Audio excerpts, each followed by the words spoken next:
Hello students, आज हम शुरू करने जा रहे हैं क्लास 10th प्रश्नावली 1.1 यानी कि जो क्लास टेंथ का फर्स्ट चैप्टर है वास्तविक संख्याएं। आज हम उसे डिटेल में सॉल्व करेंगे सिंपल वे में। तो जो क्लास 10th है उसमें 15 चैप्टर हैं और वो ये देखिए, ये क्लास 10th का गणित है और इसमें 15 चैप्टर हैं जो प्रायिकता से शुरू होकर वास्तविक संख्याओं पर खत्म होता है। ठीक है, तो आज हम इसे डिटेल में सॉल्व करेंगे।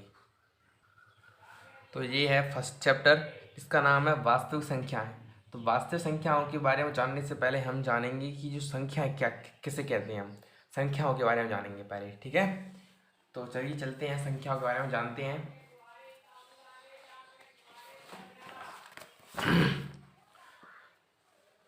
ये देखिए, पहले हम जानते हैं संख्याओं के बारे में। संख्याएं कितने प्रकार की होती हैं, पता है आपको? संख्या कितने प्रकार की होती हैं? संख्याएं होती हैं दो प्रकार की। पहली होती है वास्तविक संख्या। अब दूसरी सोच रहे होगे आप कि दूसरी कौन सी होती है? दूसरी होती है काल्पनिक संख्या। वास्तविक संख्या के बारे में आपको पता होगा क्योंकि क्लास 9th में आपने पढ़ा होगा और भी पढ़ा होगा। जो ये वास्तविक संख्या तो सिंपल सी बात है, हर किसी को पता रहता है। लेकिन काल्पनिक संख्या आपको पता नहीं होगा। मैं इसके बारे में थोड़ा सा आपको बता देता हूँ, थोड़ा सा। तो जो काल्पनिक संख्या होती है उसके लिए मान लीजिए आपके पास ये है x² + 2 = 0। ठीक है, तो आप क्या करोगे कि x² से -2 इधर चले जाएंगे। अब क्या करोगे आप, प्लस माइनस के √ में -2। आप क्या बोलोगे, हम इसका मान निकाल ही नहीं सकते, यहीं पे आंसर को आप ख़त्म कर दोगे। तो यहीं से शुरू होती है काल्पनिक संख्या की उत्पत्ति यहीं से शुरू होती है। और इसके बारे में अगर आपको डिटेल में पढ़ना है तो आप जब फ्यूचर में मैथ्स लोगे तो जो क्लास 11th का मैथ्स है उसमें जो 5 चैप्टर है उसमें आप इसके बारे में डिटेल में पढ़ोगे। ठीक है, अब आते हैं वास्तविक संख्याओं पर कि वास्तविक संख्याएं किसे कहती हैं। वास्तविक संख्याएं आपको पता होगा, वास्तविक संख्या कितने प्रकार की होती हैं। वास्तविक संख्या होती हैं, पहली होती है प्राकृत संख्या, आपको पता होगा इसके बारे में। दूसरी होती है पूर्ण संख्या। तीसरी होती है प्राकृत संख्या हो गई, पूर्ण संख्या हो गई, अब परमेय संख्या। चौथी होती है अपरिमेय संख्या और पांचवी होती है पूर्णांक। ठीक है, तो ये संख्या होती हैं प्राकृत संख्या, पूर्ण संख्या, परमेय, अपरिमेय और पूर्णांक।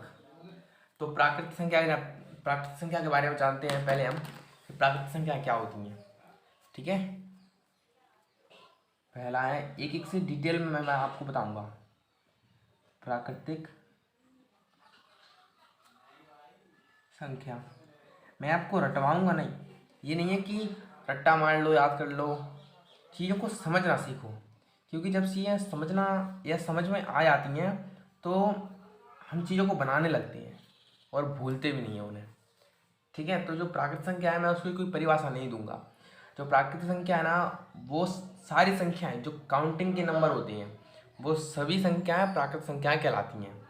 जैसे कि आप एग्जाम्पल में ले सकते हो 1 2 3 4 5 6, ऐसे ऐसे ऐसे ये चलती जाती हैं, कभी ख़त्म ही नहीं होती। आपकी ज़िंदगी ख़त्म हो जाएगी लेकिन ये नंबर ख़त्म नहीं होंगे। ठीक है, और जो प्राकृतिक संख्या है उन्हें हम इंग्लिश में बोलते हैं नेचुरल नंबर, जिसे हम n से प्रदर्शित करते हैं। ठीक है, अब आती हैं पूर्ण संख्याएं।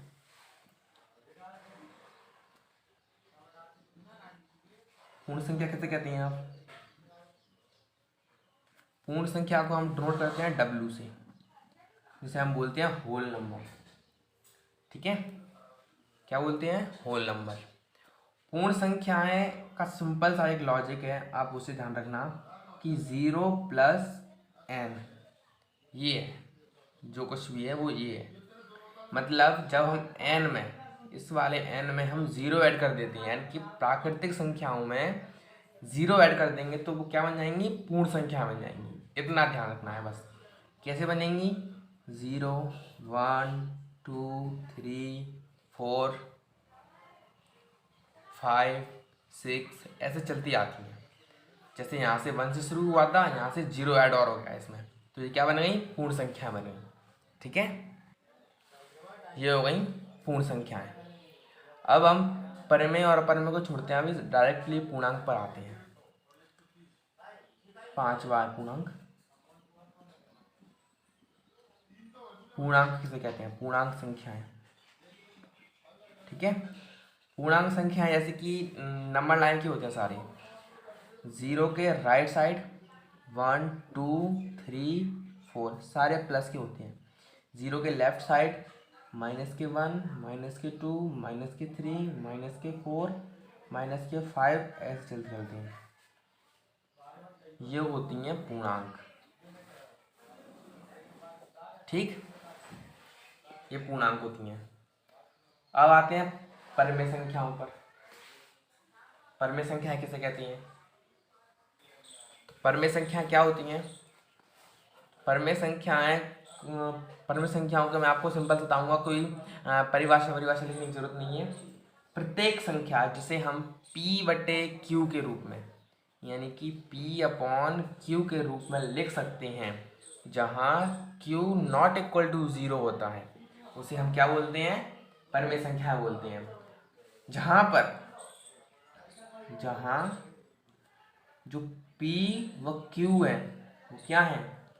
वो पूर्णांक होते हैं। क्या होते हैं? पूर्णांक होते हैं, ये वाले नंबर होते हैं। ठीक है, पूर्णांक होते हैं। और जब हम परिमेय संख्याओं का HCF निकालें, HCF ऑफ PQ, इस P और Q का हम HCF निकालें तो क्या आना चाहिए? 1। तब वो जो संख्या होगी वो क्या होगी? परिमेय संख्या होगी। ठीक है, तब वो संख्या क्या होगी? परिमेय संख्या होगी। अब मैं आपको अगर पूछूं, क्या 0 एक परिमेय संख्या है? क्या 0 एक परिमेय संख्या है? बिल्कुल है, 0 एक परिमेय संख्या है। 0 एक परिमेय संख्या है। अब अगर मैं ऐसे लिख दूं 1/0, क्या ये परिमेय संख्या है? आप बोलोगे बिल्कुल नहीं, क्योंकि ये Q की जगह पर 0 है। यहाँ हमने बोल दिया है Q ≠ 0 होना चाहिए, तो ये परिमेय संख्या बिल्कुल नहीं होगी। ठीक है, अगर एक और नंबर लिख दूँ मैं 1/3, क्या ये एक परिमेय संख्या है? बिल्कुल है, क्योंकि 1 और 3 का जो HCF आएगा वो कितना आएगा? 1 आएगा, इसका और इसका। ठीक है, अगर मैं लिख दूँ 2/4, क्या ये परिमेय संख्या है? आप क्या सोचोगे कि 2 और 4 का अगर हम HCF निकालते हैं तो वो एक तो आ ही नहीं रहा, तो ये एक बहरूपिया है। क्या है? बहरूपिया। इसका दूसरा रूप होगा 1/2। जब हम इसका HCF निकालेंगे तो वो क्या आएगा? 1 आएगा। ठीक है, तो ये होती हैं परिमेय संख्याएं। आगे समझ में? अब चलते हैं अपरिमेय संख्याओं पर। अपरिमेय संख्या क्या होती है? ठीक है, अपरिमेय संख्याएं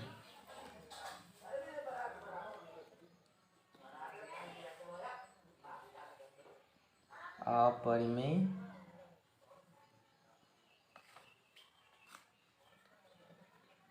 संख्याएं। अपरिमेय संख्या क्या होती हैं? ठीक है, अपरिमेय संख्याओं का सिंपल सा एक चीज है कि जो संख्याएं परिमेय नहीं होती हैं वो अपरिमेय होती हैं। और एक चीज होती है इसमें, जैसे कि अभाज्य संख्या आपको पता होगा। अभाज्य संख्या किसे कहती हैं? क्लास 9th 8th 7th में सिंपल सी बात है, आप पढ़ते आ रहे होंगे। तो अभाज्य संख्या उस संख्या को कहते हैं जो सिर्फ अपने आप से विभाजित होती है या एक से विभाजित होती है, मतलब या तो वो एक से कटेगी या अपने आप से कटेगी, ठीक है। और अपरमेय संख्याएं जो होती हैं उनका जो दशमलव प्रसार होता है, क्या होता है? दशमलव प्रसार। वो कैसा होता है? अशांत और अनावृति। अशांत और अनावृति होता है अपरमेय संख्याओं का दशमलव प्रसार। अगर मैं यहाँ पर आपको एग्जांपल दूँ कि √2, √3, √5, √7, ये अपरमेय संख्या हैं? बिल्कुल हैं, ये अपरमेय संख्याएं हैं। अगर मैं आपको बताऊं कि 1.00100001, क्या ये एक अपरमेय संख्या है? अपरमेय संख्या बिल्कुल है, अपरमेय संख्या। ये भी अपरमेय संख्या है क्योंकि ये अशांत भी है और इसका जो दशमलव प्रसार है वो अनावृति भी है, ठीक है। अगर मैं तीसरा पॉइंट लिखूं 1.3 पर, ये चीज, इसका क्या मतलब होता है? क्या ये एक अपरमेय संख्या है? इसका मतलब ये होता है 1.333333, ऐसे चलता चलता है। ये अशांत तो है लेकिन अनावृति है, तो ये अपरमेय नहीं है। ये क्या है? ये परमेय है। क्या है ये? परमेय है, क्योंकि ये अशांत है। अशांत तो है क्योंकि ये धीरे धीरे बार बार चलता रहता है, लेकिन ये आवृत्ति है क्योंकि बार बार वही चीज आ रही है। क्या है ये? आवृत्ति, जिसके कारण ये क्या है? परमेय संख्या है, ठीक है। तो यह हो गई सारी संख्याएं। अब आपके जो सिलेबस है उसमें एक आती है प्रमेय, जिसका नाम है यूक्लिड विभाजन प्रमेय, ठीक है। तो उस प्रमेय को जान लेते हैं।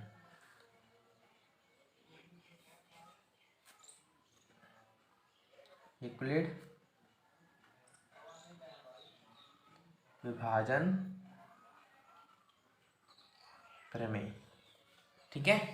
तो इस प्रमेय के बारे में जानते हैं कि ये प्रमेय क्या होती है।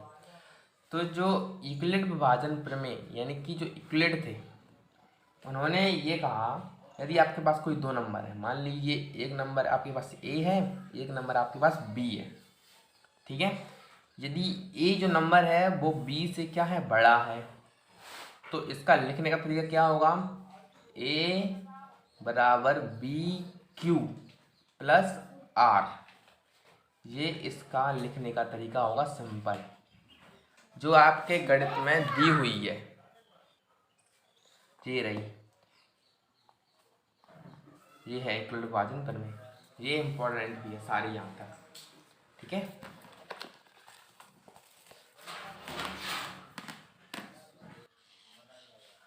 इसका लिखने का तरीका ऐसा होता है, जहाँ क्या होता है, जो ये आर है, ये आर क्या होगा? छोटा होगा बी से, और 0 से बड़ा या इक्वल होगा, ठीक है। ये इसका मतलब होता है। यहाँ पर जो ये आर है वो क्या है? वो शेषफल है। क्या है? शेषफल। जहाँ जो ये क्यू है वो क्या है? वो भागफल है। ये थी। अगर मैं आपको इसका एक उदाहरण दूँ, यूक्लिड विभाजन प्रमेय का एग्जाम्पल, मान लीजिए आपके पास दो नंबर है 5 और 2। ये आपका जो है ये ए की जगह पर है, ये बी की जगह पर है। 5 2 से बड़ा है यानी कि ए बी से बड़ा है, तो आप इसको कैसे लिखोगे? प्रमेय द्वारा। आप यहाँ पर लिख देना प्रमेय द्वारा। तो आप कैसे लिखोगे कि इस फॉर्म में लिखना है, जो ए है वो यहाँ पर लिख दो, बी यहाँ पर लिख दो। अब बी की जगह कितना है? 2 है, यहाँ पर 2 रखो। ठीक है। अब Q और R निकालना है, तो कैसे निकालेंगे कि बड़े वाले में हम छोटे का भाग देते हैं और भाग हमें यहीं पे देना है। बड़े वाले में हम क्या देंगे, छोटे से डिवाइड करेंगे, तो कितनी बार जाएगा, 2 बार। माइनस करो तो इतना आ जाएगा। इसका लिखने का तरीका कैसा होगा, 2 जो R यानी कि जो भागफल आया हमारा Q, R नहीं Q भागफल आया तो उसे यहाँ लिखेंगे, प्लस जो R आया वो हमारा शेषफल है, इसे यहाँ रखेंगे। अगर हम राइट हैंड साइड को सॉल्व करें, 2 2 जा 4 प्लस 1 कितना आएगा, 5। मेन चीज़ होती है इसकी ये, इसका लिखने का तरीका, इसको याद रखना है बस, ठीक है। और ये ऐसे एक और आता है। तो अब हम करते हैं एक्सरसाइज, अब चलते हैं हम प्रश्नावली पर, ठीक है। तो ये है प्रश्नावली 1.1।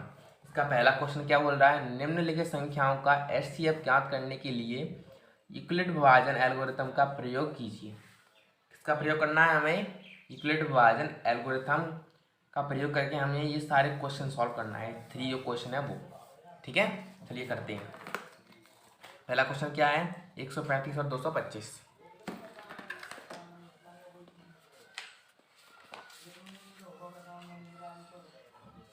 पहला क्वेश्चन क्या है, 135 और 225। आप क्या करोगे, बड़े वाले को ऐसे लिखना है, बड़ा है 135 से, यहाँ पे लिख देना प्रमेय द्वारा।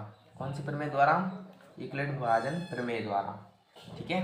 तो जो ये 225 है वो हमारा A हो जाएगा, ये B हो जाएगा। यूक्लिड विभाजन प्रमेय क्या होती है, A बराबर BQ प्लस R, इस फॉर्म में हमें इसको लिखना है। तो ये 225 है वो यहाँ पर आ जाएंगे, जो B हमारा 135 है वो यहाँ पर आ जाएंगे। फिर क्या करना है हमें, डिवाइड, बड़े वाले में छोटे से डिवाइड करना है, और जो डिवाइड है वो यहीं पे दिखाना है एग्जामिनर को। तो यहाँ पे आ जाएगा 225 में डिवाइड करेंगे हम 135 का, कितनी बार जाएगा, 2 बार तो ज़्यादा हो जाएगा, एक ही बार जाएगा, ठीक है। 0, 12 में से 3 गया तो 9 बचे 0। अब कैसे लिखेंगे इसको, जो हमारा भागफल आया कितना है 1, यानी Q 1 आया, प्लस रिमाइंडर यानी कि शेषफल कितना आया 90। अब दोबारा हम इसे कैसे लिखेंगे कि जो 135 है वो इधर आ जाएगा, रिमाइंडर 90 हमारा यहाँ आ जाता है, ठीक है। और फिर यहाँ से शुरू करते हैं, जो 90 है वो यहीं पे रहता है और 135 हमारा यहाँ पे आ जाता है, ठीक है। अब इसको करेंगे तो कितनी बार जाएगा, एक ही बार जाएगा क्योंकि 2 तो ज़्यादा हो जाएगा। 90 कितना बचा, 5 4। अब इसको क्या लिखेंगे, कितनी बार गया, एक बार, प्लस रिमाइंडर कितना आया 45। अब इसको कैसे लिखेंगे, 90 हमारा यहाँ जाएगा और 45 हमारा यहाँ आएगा, ठीक है। अब 45 से डिवाइड करेंगे 90 में, कितनी बार जाएगा, 2 बार, पता चल रहा है। और पूरा पूरा जाना चाहिए, पूरा पूरा कटना चाहिए, पूरा पूरा, जब तक पूरा पूरा ना कट जाए तब तक हम करते रहते हैं। तो कितनी बार गया, 2 बार, प्लस रिमाइंडर कितना बचा 0। अब आती है HCF की बात, इसको ऐसे भी लिख देना कि ये फर्स्ट स्टेप है, ये सेकंड स्टेप है, ये थर्ड स्टेप है, ठीक है। अब आती है HCF की बात, क्या लिखेंगे कि जो हमें शेषफल मिला, क्या मिला, शेषफल कितना मिला 0, और 0 शेषफल किस पर मिला 45, यानी कि जो B है 45 का मिला। अब जो HCF होगा, HCF ऑफ 135 और 225 का कितना होगा, जिससे हमने आखिरी बार डिवाइड किया, या 0 के जस्ट ऊपर वाला, ऐसे भी ध्यान रख सकते हैं, क्या होगा HCF होगा आंसर। ऐसे करना है। सिंपल सा लॉजिक है और ऐसे करते चलना है। ठीक है, अब आते हैं हम सेकंड क्वेश्चन की तरफ। सेकंड क्वेश्चन क्या बोल रहा है? सेकंड क्वेश्चन में क्या है?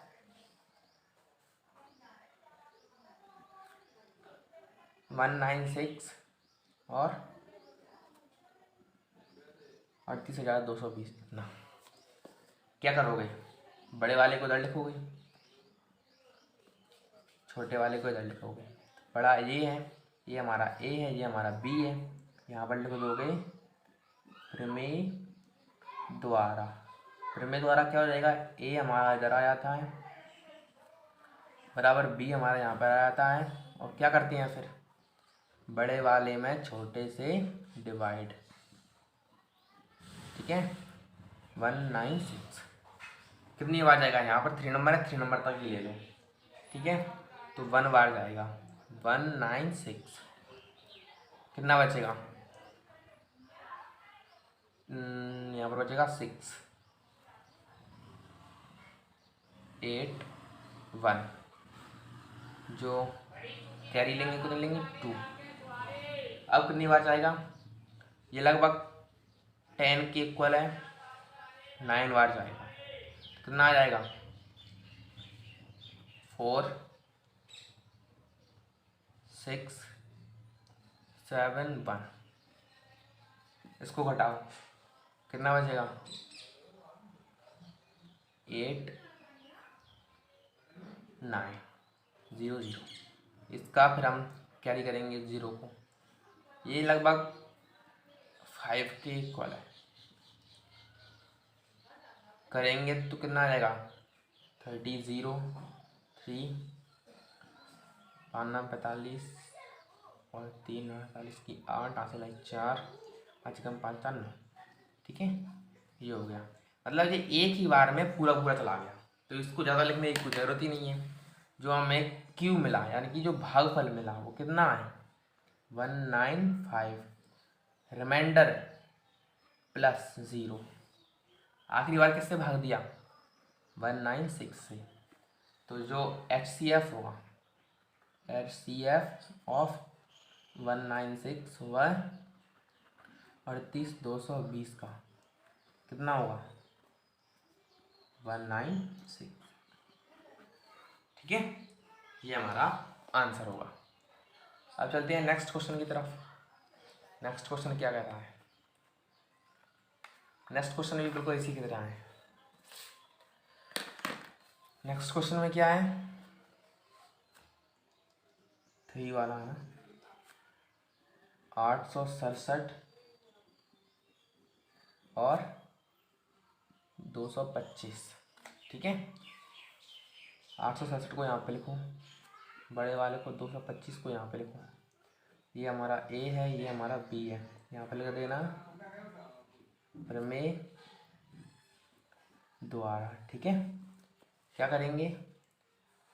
867 को यहाँ पे लिखेंगे बराबर 225 को यहाँ पे लिखेंगे। तो हम क्या करेंगे? बड़े वाले में छोटे से डिवाइड। जो डिवाइड है वो यहीं पे करके दिखाना है, मैं आपको बार बार बोल रहा हूँ। ठीक है, ये लगभग जाएगा आपका 3 से मल्टीप्लाई करेंगे तो कितना जाएगा? 5 6 7 2 0 1। ठीक है, इसका लिखने का तरीका क्या होगा? Multiply 3 plus reminder 102। अब क्या होगा? ये इधर आ जाएगा, ये इधर आ जाएगा। 225 में भाग देंगे, फिर इसका कितनी बार जाएगा? 2 बार ही जाएगा, 3 से ज़्यादा हो जाएगा। इतना हो जाएगा। माइनस करेंगे तो कितना आ जाएगा? 1 5। इसका लिखने का तरीका क्या होगा? 2 प्लस 51। ये 102 यहाँ पर आ जाएगा और 51 यहाँ पे आ जाएगा। अब हम 51 से भाग देंगे 102 में, कितनी बार आएगा? 2 बार। पूरा पूरा चला गया। 0 0 0 मल्टीप्लाई बाय 2 प्लस 0। यहाँ पे लग देना first step, second step, third step. ये स्टेप लिखना ज़रूरी है। ठीक है, तो हमारा जो क्या है शेषफल कितना है 0, कितने पर मिला भागफल भाजक, सॉरी ये भागफल नहीं होगा भाजक होगा, भाजक कितने पर मिला 51 पर, उसमें भी ये भाजक ही था, मैंने आपको भागफल लिखा दिया था ये, ठीक है, ये बी नहीं होगा ये भाजक होगा, मिस्टेक हो जाती है थोड़ी सी। तो ये है HCF ऑफ 867 व 225 का कितना हो जाएगा 51, ठीक है आंसर।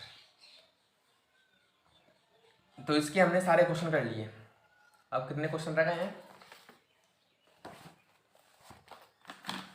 1 2 3 सारे क्वेश्चन कर लिए, और ये तीनों क्वेश्चन ही इंपॉर्टेंट है। अब हम आते हैं नेक्स्ट क्वेश्चन की तरफ।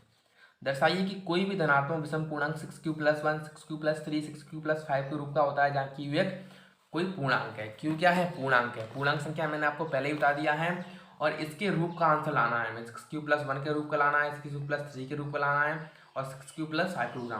धनात्मक विषम पूर्णांक है, और देखते हैं कैसे करते हैं इसको भी, चलिए ठीक है।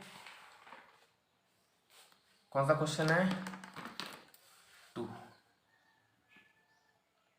तो आपके मन में एक चीज क्लिक करना चाहिए कि पहले तो हम लॉजिक देखते हैं, यहाँ पर लॉजिक क्या है। लॉजिक है 6q+1 6q+3 6q+5, ठीक है। तो हमारे 6 हर चीज में कॉमन है, और जो प्रमेय होती है वो क्या होती है A=BQ+R, ये हमारी प्रमेय होती है। तो B यानी कि जो भाजक है वो हमारा क्या होगा फिक्स रहेगा। इसका लिखने का तरीका हम ऐसे लिखेंगे, यहाँ पे लिख देते हैं हल। माना A एक विषम पूर्णांक है जो 6 से बड़ा है, अर्थात b इक्वल टू क्या रहेगा 6, क्योंकि ये जो 6 है वो b की जगह पर है, ध्यान से देखिए, ठीक है। अतः जो शेषफल है हमारा रिमाइंडर है, शेषफल 6 से क्या होगा कम होगा, ठीक है। तो जो हमारा r है वो 6 से कम यानी कि 0 हो सकता है, 1 2 3 4 5, 6 नहीं होगा क्योंकि 6 से कम तो बोला ही है उसमें, हाँ ये होगा। अब हमें इसको इक्वल विभाजन एल्गोरिथम से इक्वल विभाजन प्रमेय से सॉल्व करना है, और हर एक पर करना है, 0 पर 1 2 3 पर, और विषम पूर्णांक देना है, धनात्मक विषम पूर्णांक, जो विषम आएगा वही होगा, ठीक है। तो प्रमेय क्या कहती है, प्रमेय है हमारी A=BQ+R, ये हमारी प्रमेय है। ये क्या कहती है, हमें हर एक पर करना है 0 पर R पर। तो फर्स्ट स्टेप में हम 0 पर करते हैं, तो 0 पर जो R है वो हमारा 0 है, और 6 हमारा फिक्स है जो B है। तो A=6q+0 क्या हो जाएगा 6q। अब आप मुझे बताइए कि जो 6q है वो सम है कि विषम है, क्या है ये एक सम संख्या है, सम है, जहाँ पर जो चूंकि यहाँ पर लिख देते हैं q कोई भी पूर्णांक उसे 6 से गुणा करने पर सम संख्या प्राप्त होगी, सम संख्या प्राप्त होगी। आप 6 में किसी भी q जो पूर्णांक है किसी से भी गुणा कर लीजिए, किसी से भी यहाँ पर लिखा है ना गुणा कर लीजिए, तो हमको सम संख्या ही देगा वो। यानी कि मान लीजिए 6 है मेरा, ये मैंने 3 से डिवाइड किया तो सम मिलना है। 6 है मेरा, मैंने 6 से डिवाइड किया तो मुझको सम मिलना है। 6 है मेरा, मैंने 5 से डिवाइड किया तो मुझे 6 मिलना है, वो सम मिलना है। क्या मिलना है? सम। तो जो हमारा 6 है वो फिक्स है, इधर हमारा कुछ भी आ जाए तो वो क्या होगा? सम, सम ही होगा। तो ये भी क्या नहीं है? विषम पूर्णांक नहीं है। क्या है ये? सम है। ये एग्जाम्पल था आपके लिए एक, ठीक है। तो ये क्या है? सम है। अब आते हैं r इज इक्वल टू 2 पर, ठीक है।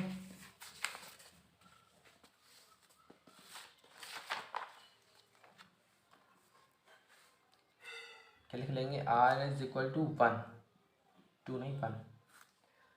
क्या है? वाल करेगा Preeta? a is equal to 6q plus 1। तो क्या हो जाएगा? a is equal to 6q plus 1, ये हो जाएगा। अब देखिए 6q क्या है? सम है, प्लस 1 क्या है? विषम है। सम प्लस विषम क्या मिलता है हमें? विषम ही मिलेगा हमेशा। तो ये हमारा विषम पूर्णांक है, समीकरण नंबर 1, धनात्मक विषम पूर्णांक, ठीक है। अब हम करते हैं 2 पर, r इज इक्वल टू 2 पर। जब 2 पर हम करेंगे तो क्या लिख लेंगे? a is equal to 6q plus 2, r की जगह, बस इतना ही रहेगा ये। देखिए ये भी सम है प्लस ये भी सम है, क्या मिलेगा? सम। ये नहीं होगा विषम पूर्णांक, ठीक है। r इज इक्वल टू 3 पर करते हैं हम, a is equal to 6q plus 3, इंटर रहेगा। ये सम है, ये विषम है, क्या मिल जाएगा? विषम, ठीक। अब करते हैं हम r इज इक्वल टू 4 पर चेक, a बराबर 6q प्लस 4। देखिए सम सम क्या मिल जाएगा? सम। तो ये भी नहीं है, ये विषम पूर्णांक हुआ। r इज इक्वल टू 5 पर करते हैं आप, a is equal to 6q plus 5। देखिए ये सम है प्लस ये विषम है, क्या मिलेगा? विषम, ठीक है। तो ये भी हमारा क्या है? एक धनात्मक विषम पूर्णांक है। आप लिखोगे कैसे आप आंसर में? तो आंसर में आपको लिखना है समीकरण कौन सा? फर्स्ट, सेकंड और थर्ड। फर्स्ट, सेकंड और थर्ड से स्पष्ट है कि सभी धनात्मक विषम पूर्णांक 6q प्लस 1, समीकरण number 1, 6q plus 3, 6q plus 5 के रूप का होता है आंसर, ठीक है। ऐसे करना है आपको। और यही हमसे पूछा तक कि 6q plus 1, 6q plus 3, 6q plus 5 के रूप का होता है या नहीं, हमने ये बता दिया। हम चलते हैं नेक्स्ट क्वेश्चन की तरफ। नेक्स्ट क्वेश्चन क्या है?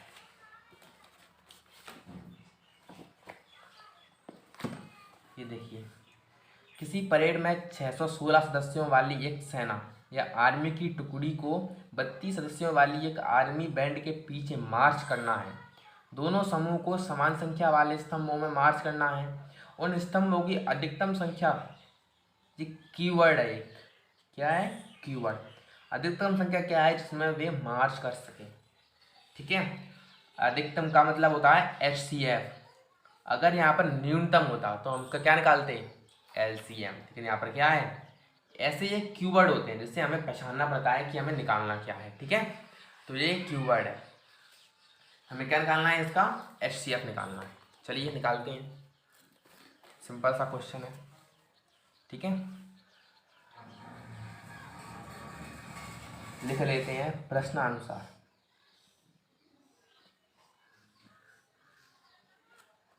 प्रश्नानुसार हल।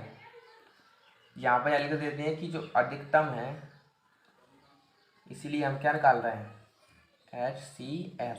616 और 32 का हमें क्या निकालना पड़ेगा, HCF निकालना पड़ेगा। HCF ऑफ 616 व 32 का, ठीक है। किससे निकालते हैं, और इसमें बोला भी नहीं है कि हमें किससे निकालना है, आप किसी से भी निकाल सकते हैं। और इसमें बोला नहीं है कि आप बिल्कुल इसी विधि से निकालिए, तो हम इक्वल विभाजन प्रमेय का ही उपयोग करते हैं, ठीक है, क्योंकि शुरू से उसे ही करते आ रहे हैं। इक्वलेट बोला तो नहीं है उसमें, विभाजन प्रमेय से, ठीक है, इक्वलेट विभाजन प्रमेय से करते हैं। क्या बताओ उसमें, बड़ा वाला इधर और 32 इधर, ये हमारा A की जगह पर है, ये हमारा B की जगह पर है। लिखने का तरीका क्या होता है, फर्स्ट स्टेप में 616 हमारा इधर आ जाते हैं, बराबर 32 इधर आते हैं। डिवाइड करना है वो यहीं पे करना है। 616 में हम डिवाइड करेंगे 32 का, कितनी बार जाएगा, 2 नंबर है, 2 नंबर तक ही ले लेते हैं, 1 बार काउंट करेंगे। घटाओ कितने बचेंगे, 9, 2 कैरी लो 6। अब कितनी बार जाएगा, 9 बार, 8, 8, 2, सही है बिल्कुल। घटाओ 8 बचेगा 0, 0। अब रिमाइंडर कितना बचा, 8, कितने पर, मल्टीप्लाई बाय 19 प्लस 8। लिखने का तरीका क्या होगा, सेकंड स्टेप में 32 हमारा यहाँ पे आ जाएगा, 8 हमारा यहाँ पे आ जाएगा, ठीक है। अब 32 से इसमें डिवाइड करते हैं, कितनी बार जाएगा, सिंपल सा 4 बार जाएगा, 0, 0 मिल गया हमें। लिखने का तरीका मल्टीप्लाई बाय 4 प्लस 0, क्या लिखेंगे, जो शेष फल है हमें वो क्या मिला, 0, किस पर, 8 पर,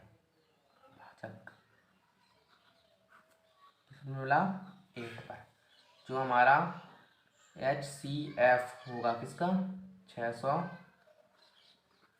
व 32 का, कितना होगा, 8। यानी कि उसमें क्या दिया है, टुकड़ियाँ दी हैं, तो टुकड़ियाँ आंसर में लिखना है,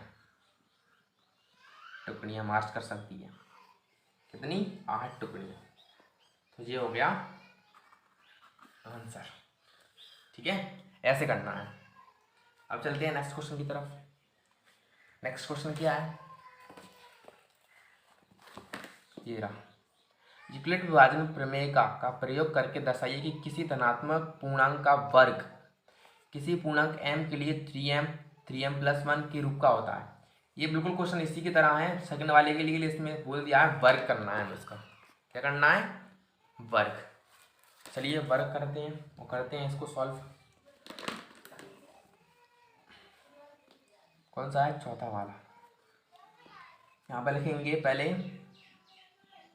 माना जो पूर्णांक है a के लिए यहाँ पर कितना बोला था हमसे, 3m बोला था, कितना बोला था, 3। यानी कि जो हमारा b है वो कितना हो जाएगा, 3। और जो हमारा अतः है 3 से कम होगा, यानी कि b से कम होगा r, तो r कितना हो जाएगा, 0, 1, 2। तो हमें इन्हीं पर चेक करना है बस। यहाँ पर लिख देते हैं, यहाँ पर हल लिखना जरूर लिखना आप,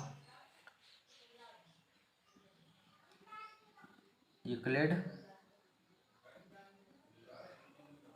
विभाजन प्रमेय से, ठीक है। यूक्लिड विभाजन प्रमेय से सॉल्व करेंगे। एक एक से चेक करना है, पहले 0 और 1 और 2 पर, और ध्यान रखना कि हमें उसका क्या करना है, वर्ग करना है, ठीक है। क्या करना है, वर्ग करना है, पी क्यू प्लस आर, ये हमारी यूक्लिड विभाजन प्रमेय है। पहला क्या है, 0 पर चेक करते हैं,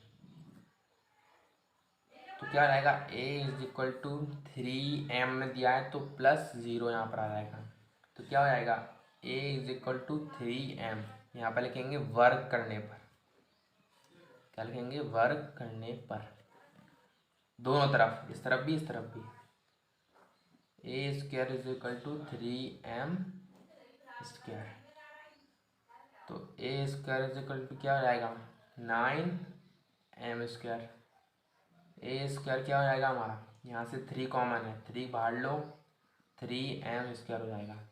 इसकी जगह मैं मान लूँगा m, 3m square is equal to capital M, ठीक है। तो क्या आ जाएगा answer,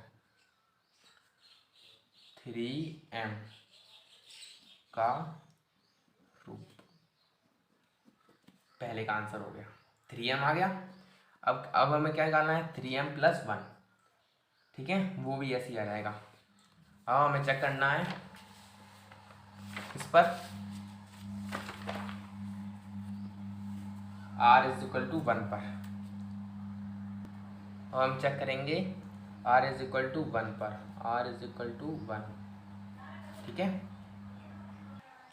r is equal to 1 पर चेक करने के लिए हमें प्रमेय लिखना है, तो प्रमेय तो आपको पता ही है, वही है, a is equal to b q plus r, तो a is equal to 3m plus r बदल जाएगा इतना, ठीक है।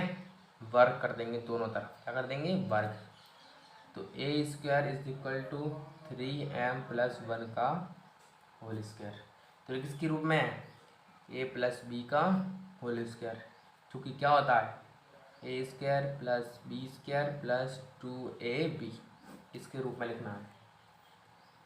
क्या हो जाएगा, ए का स्क्वायर प्लस बी का square plus 2 into 3, 2ab, 3m multiply by 1, ठीक है, ऐसे लिखना है। तो क्या हो जाएगा, 3m स्क्वायर, तो 6m, और ये प्लस 1 इधर आ जाएगा, ठीक है। अब इसमें से 3 कॉमन है, 3 कॉमन ले ली, तो 3 कॉमन है तो 3 तरह के 9 होती हैं, तो 3 बचेंगे अंदर, ठीक है।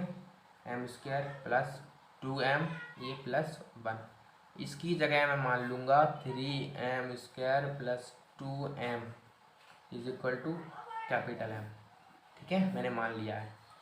क्या लिखेंगे इसको फिर, 3m प्लस 1 का रूप, ऐसे करना है, ठीक है, ये हो गया आंसर। अब आते हैं r इज इक्वल टू, ये रहा 2 पर, r is equal to 2, r is equal to 2 में हमें r की जगह क्या रखना है, 2 रखना है, तो a is equal to 3m plus 2, ठीक है, वर्ग कर देंगे दोनों तरफ, तो a square is equal to 3m plus 2 का होल स्क्वायर, वही है a प्लस बी का होल स्क्वायर, मैंने आपको अभी लिखा दिया है, ये लिखा था देखो ऊपर, इसी से खोलना है,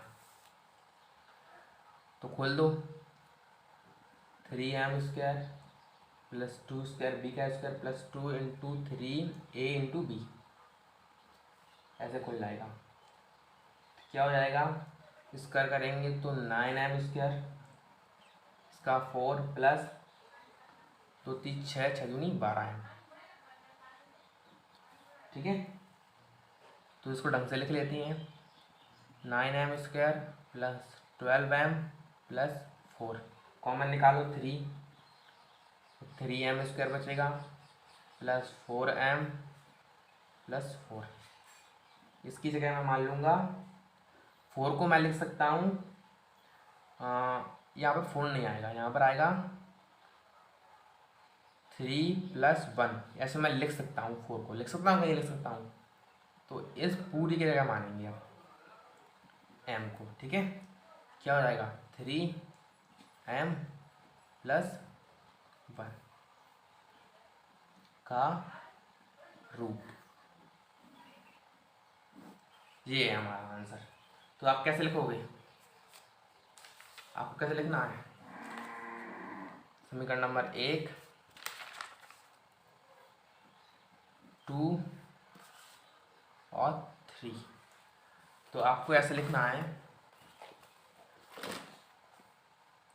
कि किसी भी धनात्मक पूर्णांक का वर्ग किसी पूर्णांक m के लिए 3m+1 के रूप का होता है, ठीक है।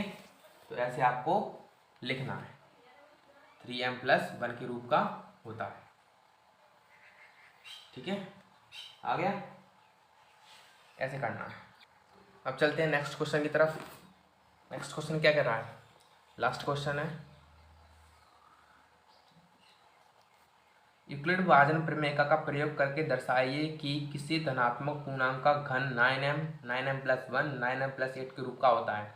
यहाँ पर ये घन आया है, यानी कि हमें इसका क्या करना है, घन करना। और क्वेश्चन को ध्यान से पढ़ना बहुत ज़रूरी है, क्योंकि अगर आपने क्वेश्चन को समझ लिया है ध्यान से पढ़कर, तो 50% आप अपने दिमाग में सॉल्व कर लेते हो। जो 50% होता है लिखने का, वो आप रफ पे करते हो, ठीक है। कौन सा क्वेश्चन है, 5। माना धनात्मक पूर्णांक ए है, ऐसे ही मानते हैं हर एक में हम। और इसमें लिखा है 9m, इसमें लिखा है 9m। तो 9m से अगर हम करेंगे सारे छोटे तो वो बहुत लंबा चला जाएगा, ठीक है। अगर हम 9m की जगह हम 3 लें, क्या लें, 3, क्योंकि 3 का हम स्क्वायर करते हैं तो 9 आता है, और 9 और फिर करते हैं q तो 27 आ जाता है। यानी कि 27, यानी कि कितने आ रहे हैं, 9 के ही मल्टीपल्स आ रहे हैं। तो हम 3 ले लेंगे, क्या ले लेंगे, v = 3। अगर तो फिर r क्या हो जाएगा, 0 1 2, ठीक है। प्रमेय से कर दीजिए, प्रमेय से यूक्लिड विभाजन प्रमेय से करेंगे तो यूक्लिड विभाजन प्रमेय क्या होती है, a = bq+r, ठीक है। पहले सॉल्व करेंगे r = 0 पर, और हमें ध्यान रखना, हमें क्या करना है, घन करना है। तो a = 3m+0, क्या करेंगे, घन करने पर aq + 3m का q कितना हो जाएगा, 27m3। कॉमन लो, 9 कॉमन लिया तो 3m3 बचा, ठीक है।